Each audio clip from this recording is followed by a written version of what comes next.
민수기를 5번만 하려고 했는데 어쩔 수 없이 오늘까지 해서 6번 하고 마치려고 합니다. 오늘 마지막 시간 갔는데요. 우리가 민수기 처음에 개수하는 이야기 한 다음에 그때 그 뒤로부터는 지금 계속 반역 이야기들을 주로 살펴보고 있었습니다. 그리고 오늘은 지난번에 못 다룬 우리 6번째 무리바에서 물이 없다고 불평한 사건에 대해서 다루려고 합니다. 근데 이 사건의 포인트는요, 불평에 있지는 않습니다. 그러니까 오히려 백성의 반역이라기보다는 모세와 아론의 반역 사건에 대해서 다루고 있습니다. 내용이 쉽지가 않습니다. 아주 어렵습니다. 그래서 오늘 여러분께 부탁드리는데 중간중간마다 앞뒤를 보면서 깨우세요. 네, 그러지 않고선 2시를 버티기는 너무 힘들겠다라는 좀 근심이 좀 듭니다. 자, 이제 먼저 사건 개요를 좀 보시면은요, 이제 제가 읽으면서 설명을 드릴게요. 3절입니다. 백성이 모세와 다투어 말하여 이르되 우리 백성들이 여호와 앞에서 죽을 때 우리도 죽었더라면 좋을 뻔하였도다. 다시 불평을 하고 있습니다. 근데 불평의 내용이 이곳에는, 이 지금 광야에는 파종할 곳도 없고, 그러니까 씨를 뿌려서 열매 맺을 곳도 없고, 무화과도 없고, 포도도 없고, 석류도 없고, 마실 물도 없도다.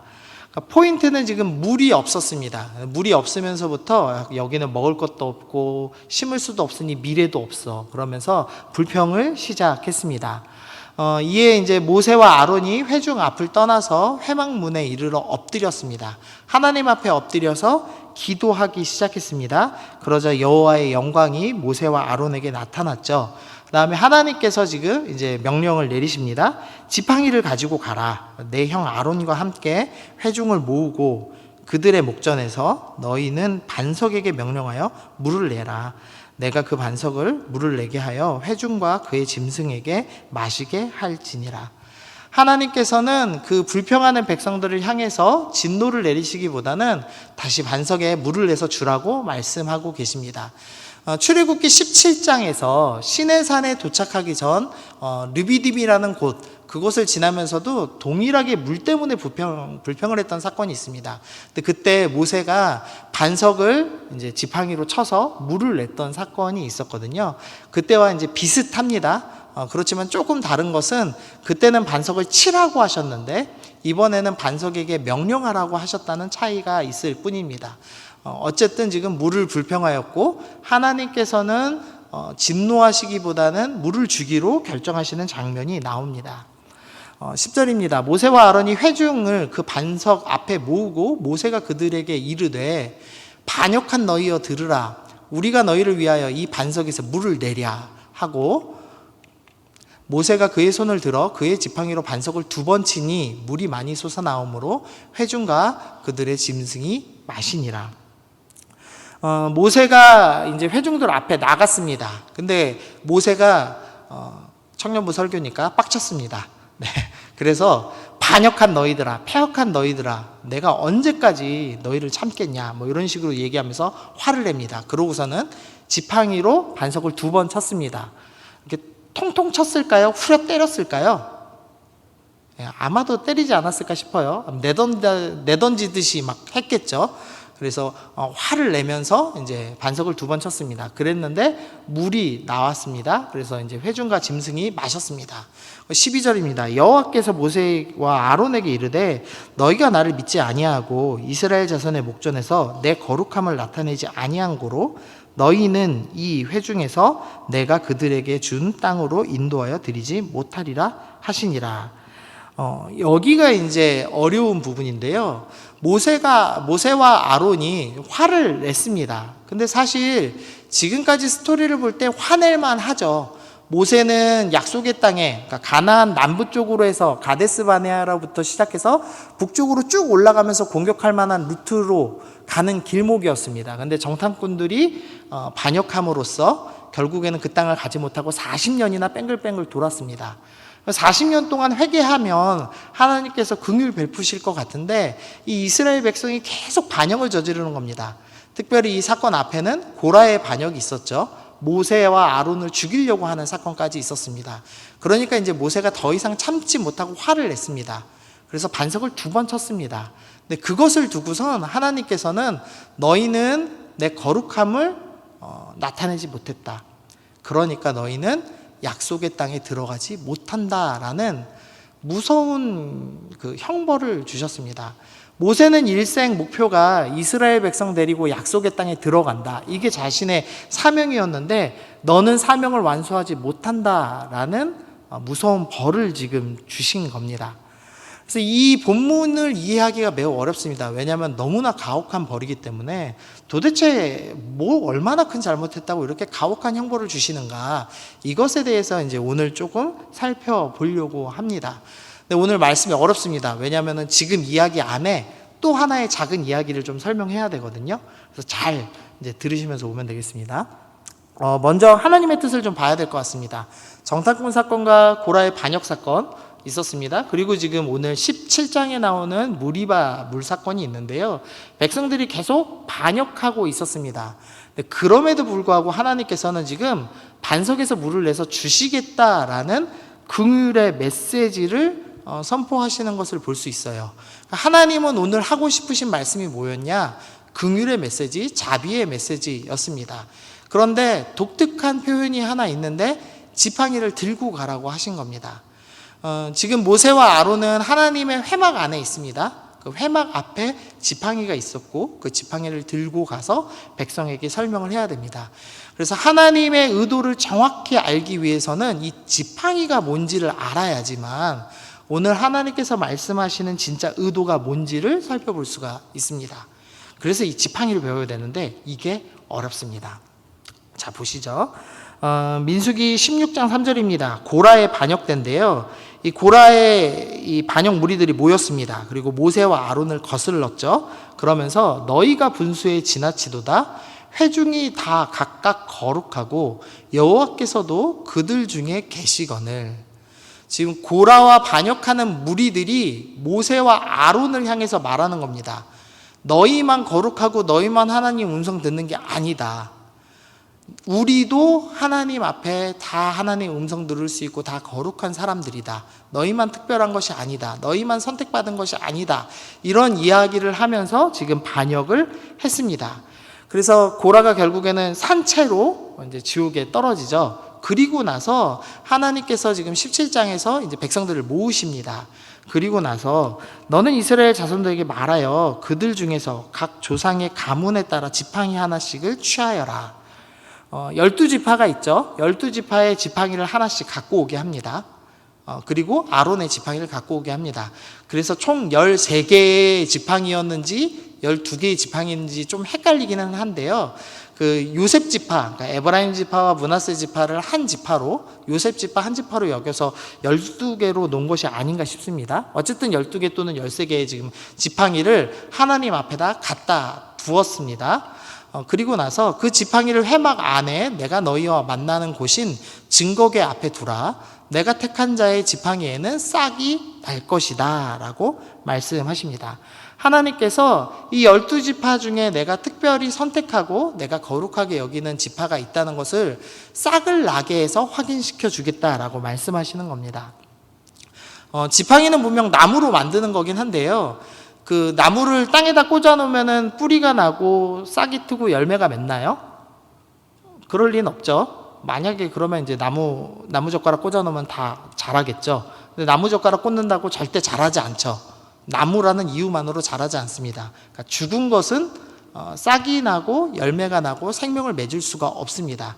근데 하나님께서 지금 너희 중에서 특별히 한 지파는 내가 선택했다는 걸 확인시켜 주기 위해서 죽은 나무에서 싹이 나게 하겠다라는 약속을 해 주셨습니다.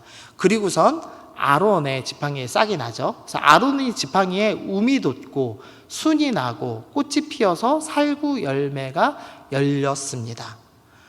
신기한 장면이죠. 하나님의 기적이었습니다. 그리고 나서 이스라엘 자손이 이 사건을 보고 나서 스스로 이렇게 평가하는 겁니다. 이스라엘 자손이 모세에게 말하여 이르되 보소서 우리는 죽게 되었나이다. 망하게 되었나이다. 다 망하게 되었나이다.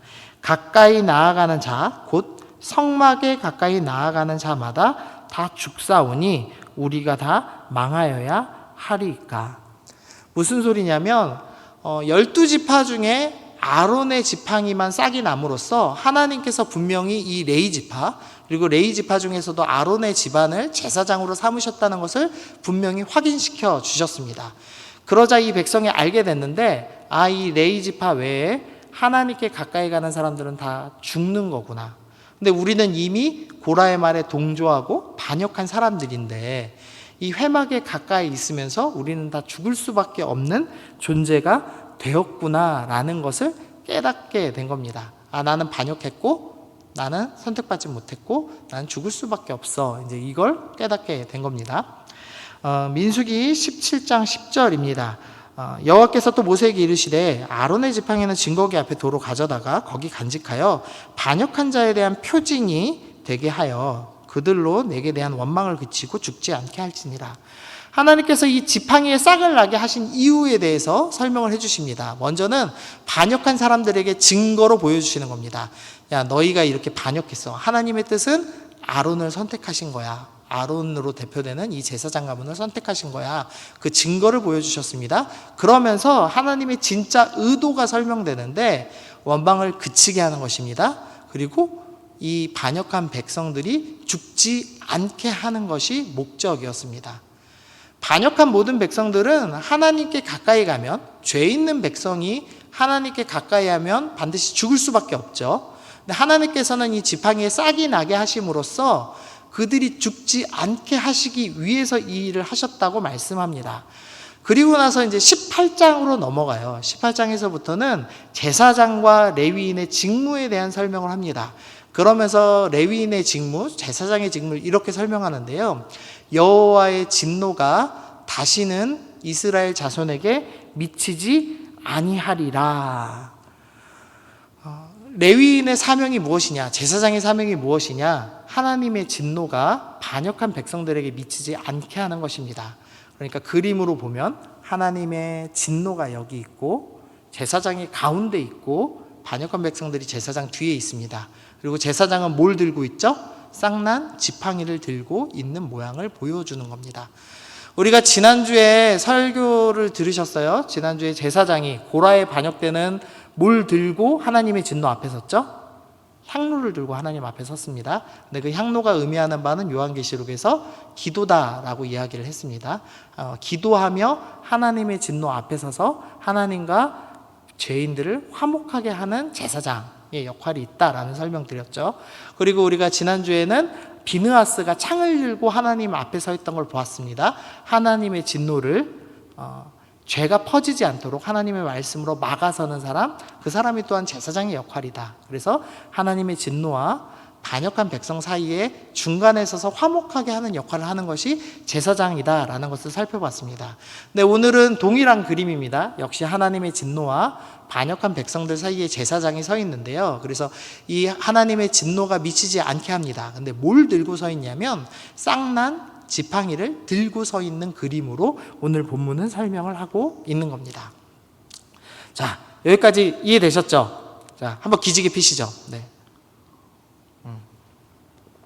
안 졸린데 제가 시켰나요? 네. 자, 어려운데 한 번만 딱 들으세요. 네, 이번 한 번만 들으시면 다음 달에 우리 출애굽기 묵상하면서 도움이 좀 되실 겁니다. 민수기 17장 8절인데요. 이튿날 모세가 증거의 장막에 들어가 본즉 레위인을 위하여 아론의 지팡이에 움이 돋고, 아까 아론의 지팡이의 쌍난 모습이 설명됩니다. 근데 꽃이 피고 살구 열매가 열렸다라는 표현을 합니다. 여기서 그러니까 지팡이가 어떤 의미를 갖고 있는지를 알려면 이 살구 열매, 그러니까 이 지금 살구 꽃이 핀 겁니다. 이게 뭔지를 좀 알아야 됩니다. 네, 우리나라 말에는 지금 살구라고 번역을 했는데요. 원어의 정확한 의미는 아몬드입니다. 근데 우리나라에 아몬드가 안 열리죠. 그래서 아몬드 꽃하고 살구 제일 비슷한 살구꽃이 제일 비슷하더라고요. 그래서 우리 이제 선배님들이 번역을 할 때 아몬드 꽃이 살구꽃이랑 비슷하네. 그래서 이제 살구라고 번역을 해 둔 것 같습니다. 그래서 원어는 아몬드인데 살구나무로 번역이 다 되어 있습니다. 이 살구나무의 의미가 있습니다. 먼저 등장하는 말씀이 출애굽기 25장입니다. 너는 순금으로 등잔대를 태워 만듭니다. 지금 하나님의 성소를 만들어요. 그리고 그 성소 안에 불을 밝힐 등불을 밝힙니다.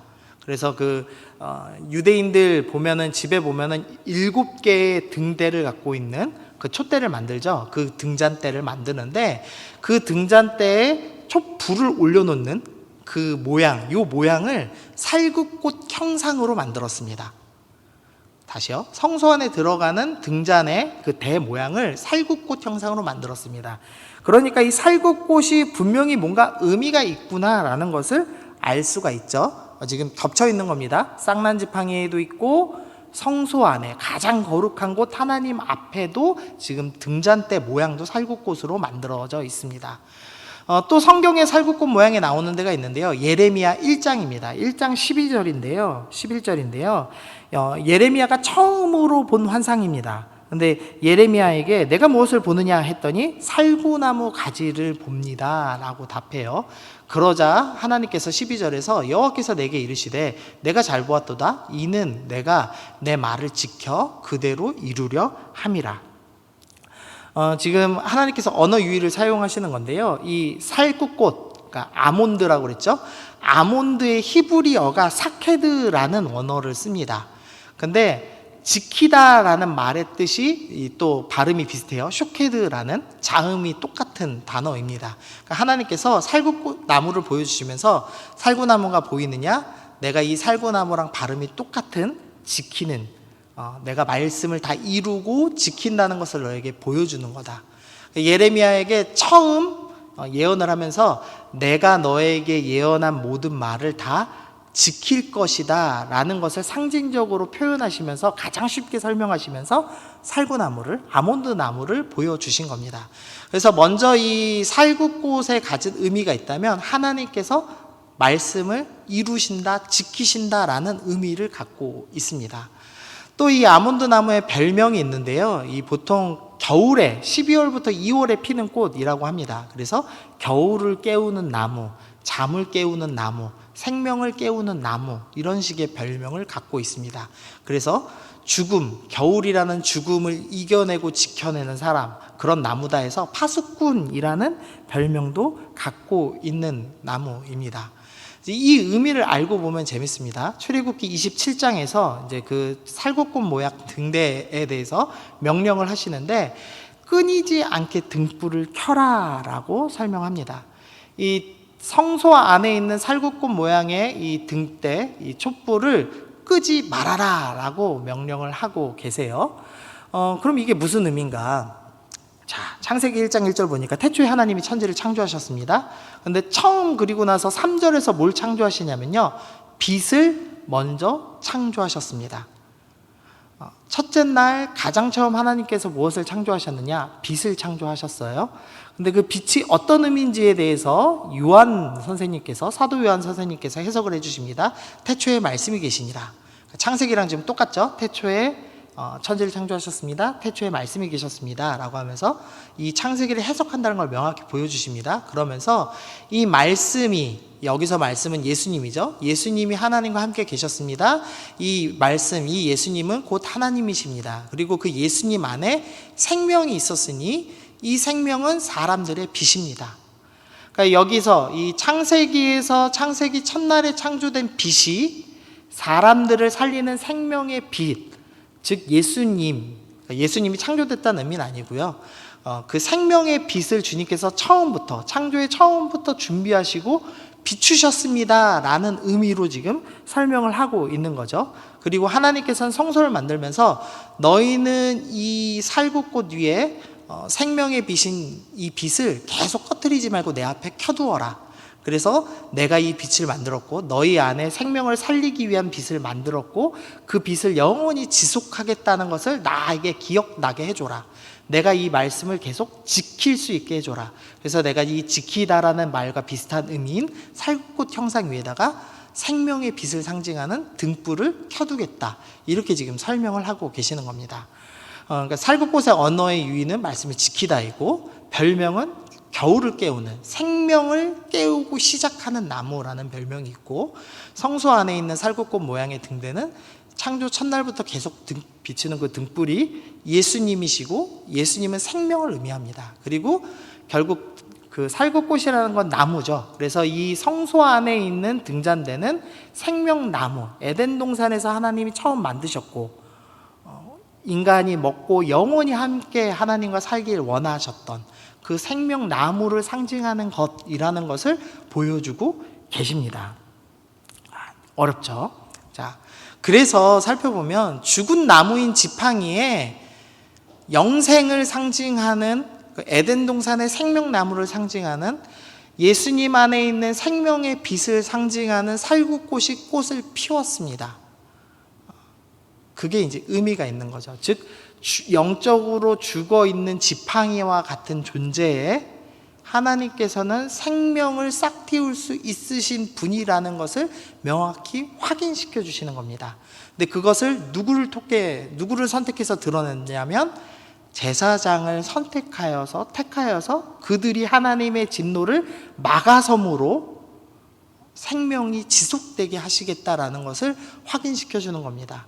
즉 이 백성은 반역했지만 여전히 불평함에도 불구하고 하나님께서 이 하나님의 진노를 막아선 제사장을 보면서 이 향로와 하나님의 말씀과 하나님을 향한 열심과 그 다음에 이 쌍난 지팡이로 통해 설명되는 이 상징되는 생명, 이것을 들고 서 있는 것을 보면서 하나님께서는 그 진노를 참으시고 우리에게 영원한 생명을 주시겠다는 지금 약속을 지금 우리에게 해주시는 겁니다. 이렇게 좀 설명할 수 있어요. 지팡이는 죽은 나무죠. 예수님께서는 죽은 나무, 이미 잘려진 나무인 십자가에 매달리셨습니다. 나무 위에 생명의 빛인 예수님이 달리셨습니다. 살구꽃 모양의 등대 위에 지금 불이 밝히는 것과 똑같은 모양이죠. 그래서 이 빛을 주님께서는 영원히 꺼지지 않을 것이다. 그리고 나는 이것을 영원히 이 말씀을 지키겠다라는 의미를 갖고 계십니다. 십자가 위에 달리신 예수님의 그 생명의 빛은 영원히 꺼지지 않을 것이고, 반역한 자들은 마땅히 죽어야 마땅함에도 불구하고 죽지 아니하고 용서받을 것입니다. 이유는 우리가 잘나서가 아니라 죽은 나무 위에 대신 달리신 예수님을 보시고 선택받아서 제사장이 되셔서 하나님의 진노를 막아서서 계시는, 그 죽은 나무에 생명이 피운 것을 들고 계시는, 십자가에 달려 계시는 예수님을 보시면서 주님께서는 우리를 용서하여 주시겠다라고 약속하시는 은혜의 그림이 이 장면에 숨어 있는 겁니다. 그러니까 하나님께서는 성소에서 이 등잔대 위에 불꽃을 보면서, 그래, 내가 죽은 나무에서 매달릴 나의 아들 예수를 보면서, 그 생명의 빛을 보면서 내가 끝까지 이 언약의 약속을 지키겠다라는 것을 끊임없이 상기하고 계시는 거죠. 그리고 정말로 진노를 우리에게 쏟지 아니하시고 우리를 용서하시는 하나님의 놀라운 사랑이 오늘 본문의 이 지팡이에 숨어 있는 겁니다. 그리고 나서 이제 다시 이 지팡이 이야기에서 벗어나서 무리바 사건으로 다시 돌아와 보시죠. 지팡이를 가지고 반석에게 명령하라고 하셨습니다. 그러니까 이제 이 지팡이의 의미를 아시겠죠? 반역한 백성임에도 불구하고 내가 이들을 용서하겠다. 이 죽은 나무에 생명의 빛으로 매달린 예수 그리스도를 보면서 용서하겠다라는 사랑의 메시지가 숨어져 있는 겁니다. 생명의 메시지가 숨겨졌습니다. 그러니까 이제 하나님께서 너 이 지팡이에 숨겨진 이 생명의 메시지를 들고 백성 앞에 서라. 그리고 진노받아 마땅한 백성들에게 생명을 선포하라. 즉 물이 나오는 것을 선포하라 라고 말씀하신 겁니다. 그런데 모세와 아론이 이 생명의 상징을 들고 나가서 진노를 퍼붓기 시작한 겁니다. 이 패역한 자식들아 라고 하면서 진노의 말씀을 전했습니다. 그러니까 모세와 아론은 반역한 자들을 용서하시고 그들에게 생명을 주신다는 그 상징의 지팡이를 들었음에도 불구하고, 사랑과 자비의 메시지를 전해야 됨에도 불구하고 반역한 너희여 라고 부르면서 진노의 메시지로 바꾸어서 전하게 된 겁니다. 하나님께서 말씀하신 메시지를 바꿔서 다른 내용을 전하는 사람들을 거짓 선지자라고 하죠. 이 열왕기 역사를 보면은 하나님께서 지금 이 이스라엘을 패배하게 하실 겁니다 라고 말씀하시는데, 거짓 선지자들은 아닙니다, 그래도 승리하게 하실 겁니다 라고 예언합니다. 성경은 그런 사람들을 일컬어서 거짓 선지자, 가짜다라고 부릅니다. 근데 지금 오늘 본문에서는 모세와 아론이 바로 그 가짜 선지자 역할을 한 겁니다. 하나님께서는 나는 그럼에도 불구하고 용서할 거야 라는 메시지를 전하고 물을 줘라고 말씀하셨는데, 모세와 아론은 지금 자기의 분을 이기지 못했습니다. 자기의 감정을 이기지 못했습니다. 그리고 하나님의 메시지와 정반대되는 메시지를 쏟아낸 겁니다. 하나님의 메시지를 왜곡한 것은 매우 큰 죄죠. 그리고 그 큰 죄에 대해서는 마땅한 경고가 있어야 됩니다. 그래서 하나님께서는 모세와 아론에게 약속의 땅에 들어가지 못하는, 사명을 완수하지 못하는 큰 벌을 주셨습니다.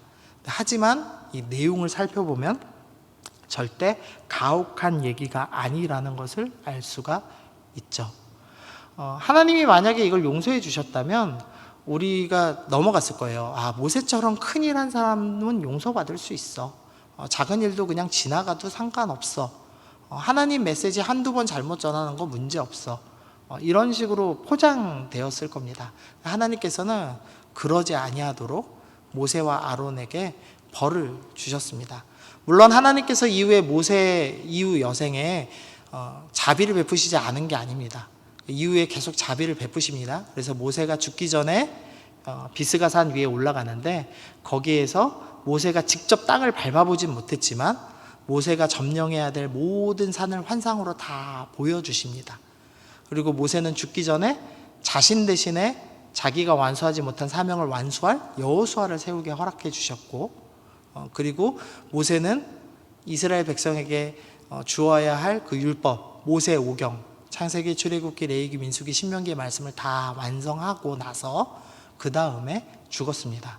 모세는 살아생전 있을 때 힘이 가득하여서 열정적으로 사역할 수 있었고, 그 누구보다도 위대한 선지자로 대접받으면서 살았습니다. 그러니까 모세 개인 인생을 볼 때 긍휼이 없었던 건 아닙니다. 하지만 오늘 하나님께서 말씀하고 싶으신 핵심 메시지는 사랑의 메시지 전해야 될 그 순간에 진노의 메시지를 전함으로써 메시지를 왜곡했기 때문에, 그것은 너무나 큰 죄이기 때문에 하나님께서 책망하시는 장면을 우리 가운데 살펴볼 수가 있습니다. 자, 우리 고린도후서 3장 2절 읽어보시죠. 자, 시작.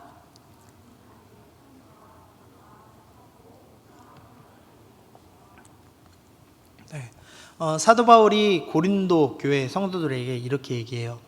너희는 우리의 편지다. 하나님께서 우리를 향해서 이렇게 말씀하십니다. 너는 내가 쓴 사랑의 편지다 라고 말씀하십니다. 하나님께서는 반역한 우리를, 이스라엘도 반복하면서 불평하죠. 반복하면서 똑같은 죄를 짓죠. 근데 나의 삶을 돌아보면 나도 반복하여 죄를 짓죠. 반복하여 불평하죠. 그러니까 이스라엘과 아무런 차이가 없는 나를 향하여서 하나님이 나를 용서해 주셨습니다. 나에게 영원한 생명의 빛을 허락해 주시는 예수님을 주셨습니다. 우리는 예수님으로 인해서 용서받고 하나님의 자녀가 되었죠. 그리고 하나님께서는 너가 받은 그 사랑을 이제 다른 사람에게 전해줘라. 너는 그런 의미에서 나의 사랑의 편지다라고 말씀하십니다. 우리 모두는 하나님의 사랑의 편지입니다. 그래서 하나님의 그 사랑의 복음의 메시지를 세상 가운데 바르게 전달해야 됩니다. 우리는 삶을 통하여서 하나님의 사랑이 무엇인지를 드러내고 전달하는 사람이어야 합니다. 그런데 우리는 모세와 똑같죠. 우리는 연약한 사람이어서 내 감정대로 내가 기분이 나쁘면 하나님의 사랑의 메시지는 쏙 빼고 오로지 정죄와 판단과 거절과 짜증과 불평으로 사람들에게 메시지를 쏟아내곤 합니다. 근데 하나님께서는 그거 옳은 일 아니다. 네가 아무리 봉사를 많이 하고 아무리 선한 일을 많이 할지라도 너는 나의 편지답게 사랑의 메시지를 전해야 한다. 너희는 제사장적 사명을 갖고 있는 사람들이다. 너희는 나의 하나님의 진노와 이 죄 있는 백성들 사이에 서서 이들을 위하여서 향로를 들고 기도를 하고 말씀을 들고 죄가 퍼지지 않도록 싸워야 하며, 또한 십자가를 들고 쌍난 지팡이를 들고 그 그리스도의 사랑의 복음을 삶으로 적어내는 사람이 되어야 한다라고 오늘 우리 가운데 말씀해 주십니다.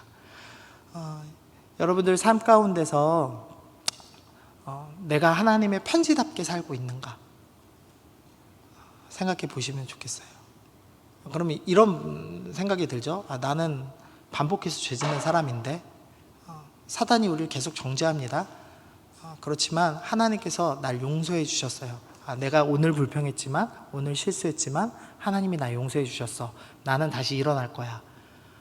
죽은 지팡이에 싹이 나고 열매가 맺었다면 영적으로 죽은 것 같은 나, 반복한 죄를 저지른 나는 하나님의 힘으로 생명을 얻고 열매를 맺게 될 거야. 그러므로 두려워하지 않고 나는 다시 일어나서 하나님께서 주신 사명, 제사장적인 사명을 가지고 하나님과 세상 사이에 서서 사랑의 메시지를 삶으로 적어낼 거야 라고 결정하시는 여러분들 되시길 바랍니다. 여러분은 하나님의 편지입니다. 여러분은 하나님의 사랑의 향기를 드러내야 될 사람입니다. 그래서 여러분 삶 가운데 하나님, 내가 주님의 사랑을 전하는 사람 되겠습니다. 내 감정대로 세상에 불평하고 악취를 풍기며 사는 것이 아니라 하나님의 사랑의 메시지를 전달하겠습니다. 우리 그렇게 결정하시면서 오늘 기도하시면서 나가면 좋겠습니다. 우리 말씀 기억하시면서 우리 함께 기도하겠습니다.